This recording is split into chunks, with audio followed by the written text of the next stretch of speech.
Hey guys, today I thought we might just discuss the pre-E3 story theories I've got for The Legend of Zelda A Link to the Past 2. The reason I say pre-E3 is because I'm assuming we'll get a brand new trailer, probably some more hands-on experience, and also, I'm hoping, some more context for the storyline. That's basically why I'm saying pre-E3, because chances are everything I come up with will probably be incredibly wrong. But maybe not, we'll see. So first off, I'd just like to talk a little bit about the Link character that was introduced in A Link to the Past. Because he has actually been in, I believe, off the top of my head anyway, more Zelda games than any other Link. Of course, he began in A Link to the Past, then he had the two Oracle games, and then he was in Link's Awakening. So he's actually had quite a fair amount of history behind him. And all those games link up fairly well overall, unlike a lot of titles in the Zelda series. But, so he's been through quite a lot, and his is kind of a bit interesting, because he starts off, he's raised by his uncle and taught to be a swordsman. Then, of course, he gets a telepathic message from Princess Zelda, and finds his uncle, dead in the waterways of the, Hyrule Castle. And then, of course, he saves Princess Zelda and, goes for everything, goes through the Dark World, ends up fighting, Ganon and vanquishing him, and then at the end actually briefly has the power of the gods, because he actually touches the Triforce, which is a very, very unusual thing to happen for a hero character in Zelda games.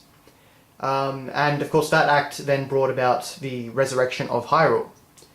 Then, of course, after that, we see in the Oracle games that Link is kind of protecting the Triforce.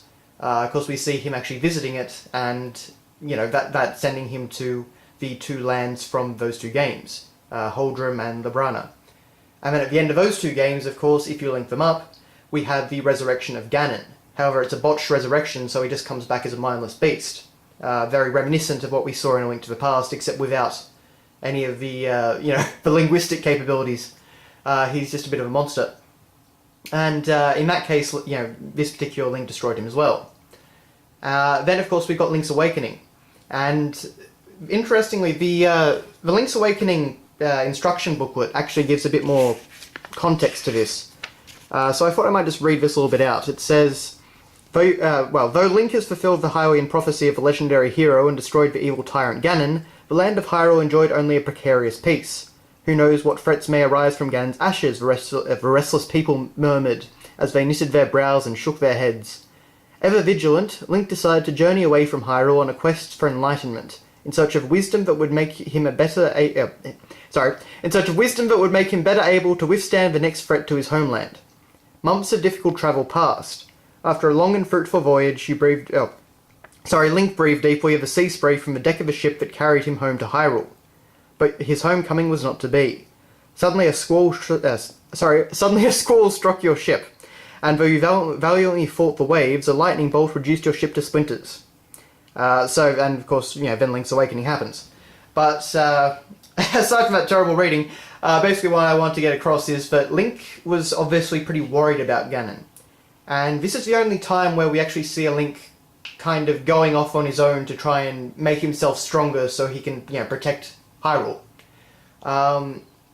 So I thought that was kind of interesting way to start it. So he's obviously worried about Ganon coming back, after seeing him the initial time in A Link to the Past, and then seeing him revive once in Oracle of Ages and Oracle of Seasons. And of course anyone that's played Link's Awakening knows that Ganon actually appears as a nightmare, which, is theoretically extrapolated from Link's, kind of mind, from his dreams and fears and that sort of thing. So, going from there, we have the vanishment of Coherent Island, as it's all described in Hyrule Historia, and, though Link the hero had once rescued Hyrule, it came to pass that he was also responsible for the annihilation of the Dream World. He set sail on another voyage, and his further whereabouts are unknown. So that right there, theoretically, sets the scene for A Link to the Past 2. It could be that A Link to the Past 2 just comes in between, A Link to the Past and the Oracle games, but given that they're pretty mindful of the timeline now, what with, the Hyrule Historia itself, I'm going to say that they're probably putting it after Link's Awakening, because it kind of makes the most sense. You've got a time skip, so that the world has changed enough, for it to actually look different and feel different, and, everything to have changed from the original game.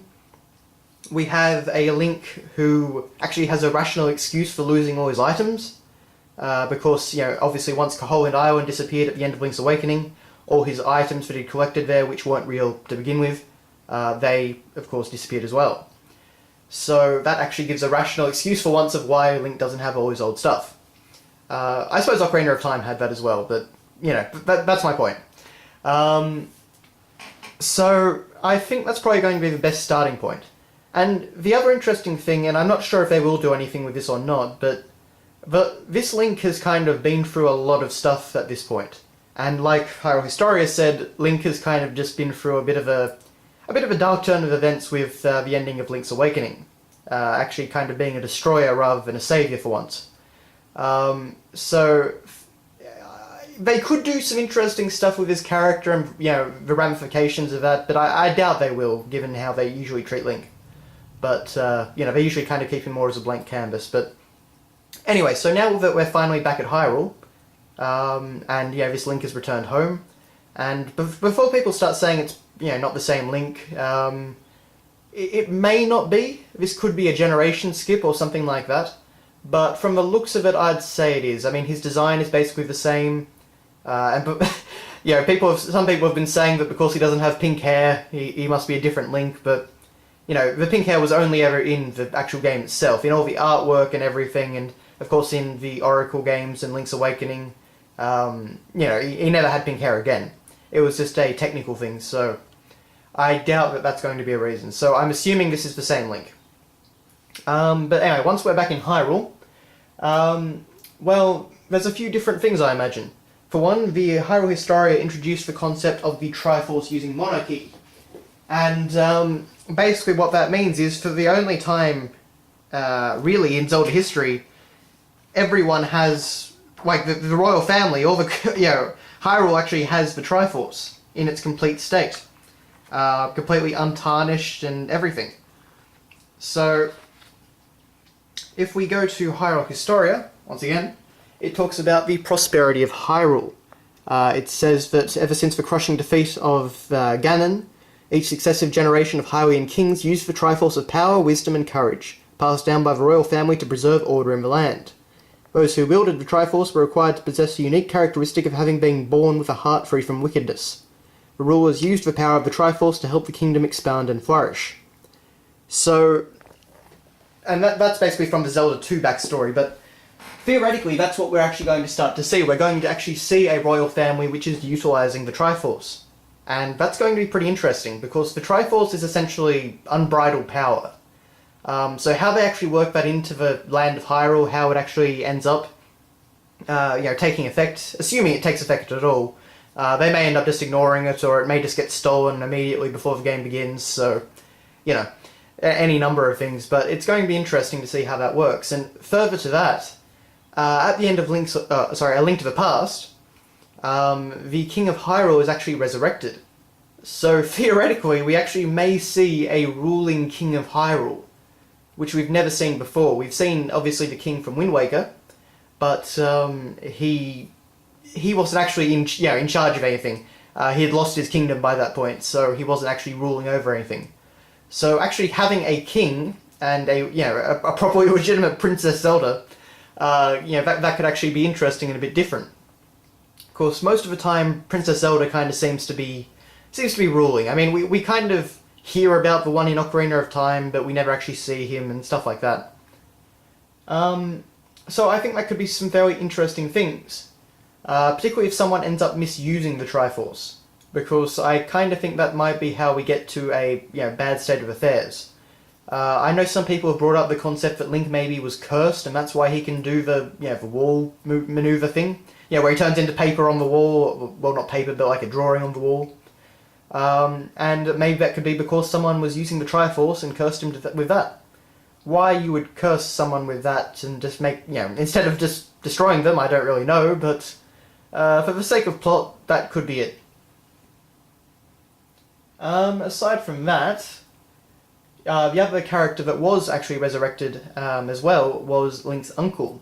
So whether or not we'll actually see him back, that could be kind of interesting. So yeah, the only other thing to cover really is the light-dark world mechanic. And this is something that's kind of been a bit of a point of contention, because at the end of A Link to the Past, the Dark World is destroyed. It is transformed once again into the Sacred Realm. Now, Aonuma, in an interview with, what was it, with CNET, that's it, he actually said that a light-dark world mechanic will return. But there was no direct quote that I could actually find from him saying, you know, it's the Dark World. So this could mean one of two things. Either someone has gotten their hands on the Triforce and is misusing it and has retransformed the Sacred Realm into a Dark World, or it means that the same sort of mechanic is going to be in.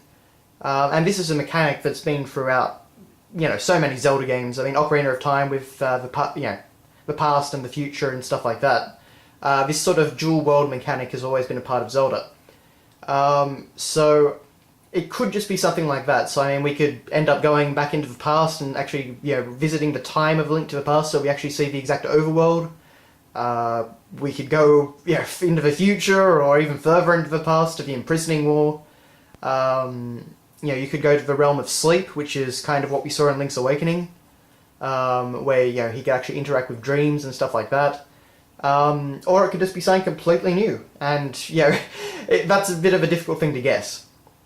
But, yeah, so after all that, that's basically my ideas for A Link to the Past 2. And most of it I've just kind of been working out with, alright, this is theoretically what's going to happen next, but with Nintendo you kind of can never exactly guess. I mean, there was a lot of theories about Skyward Sword, and I know in a lot of ways it kind of went in the opposite direction from what people were expecting. So, you know, Nintendo can definitely throw a good curveball, and they can... Yeah, it's very hard to actually predict what their storylines will be. Aside from the usual, you know, princess is kidnapped, Link, you know, you have to save her, and the Land of Hyrule sort of thing. But, anyway, so I'm pretty excited for A Link to the Past 2, and I'm pretty excited for E3. So, we'll see how right or wrong I was. Probably the latter, but, you know, thanks a lot for watching, guys, and I will see you later.